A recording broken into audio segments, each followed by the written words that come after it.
tau Te Wharekura o Whakapūmau ki Tauranga Moana. I te ata nei, oho moata, rawe ngā prakatihi ki te kura.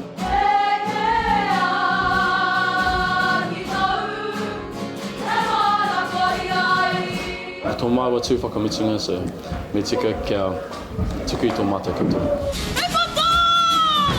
Nō tēnei rangi i tū Te Wharekura, i a rātou e whakanui ana i ngā taura here whakapapa kei whāinga i a rātou me ngā tangata o Tauranga Moana. Nā whitirea paki me te kahupeka te mara i tō haina i a raua tino waiata. Kia nei ko te haka, rāwe te haka kia. Ko te wātāringa, nā te mea kōrero ana mo te ao mata me te kohanga reo.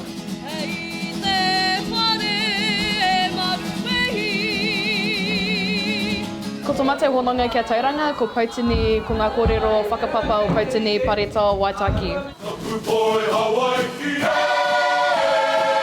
Nō te wiki nei kei te tūngā kapa e rima te kaumārua ki Te Tāwharau o Ngā Waka, te whakataetae ā-motu mō ngā kapa haka kura tuarua ki Mercury Bay Park i Tauranga. Ina nahi i whakakanohi a Ngā Aho Rau i te tauihu. Pai te tū i tutuki ngā mahi katoa. Nā ko toku tū tuatahi mō tēnei kapa, ko toku tino whāinga, kia tū maia, tū kaha, kaua moku anake mo engari mo toku whānau, mo toku iwihuki. Ko te tei tino whāinga, ko te kite i au i runga i tētahi kiriata, i ohorere katoa au. Tētahi reo i runga i te Instagram, a tauatahi. Roto i te poi.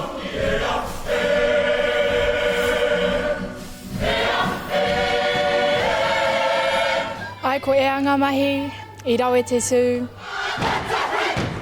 Nō te pō nei ka tū tētahi atu kapa no waitaha, arā ko Te Wharekura o te whānau tahi.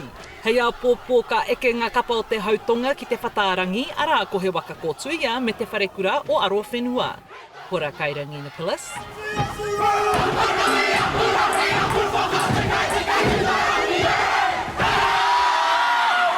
Tahu News.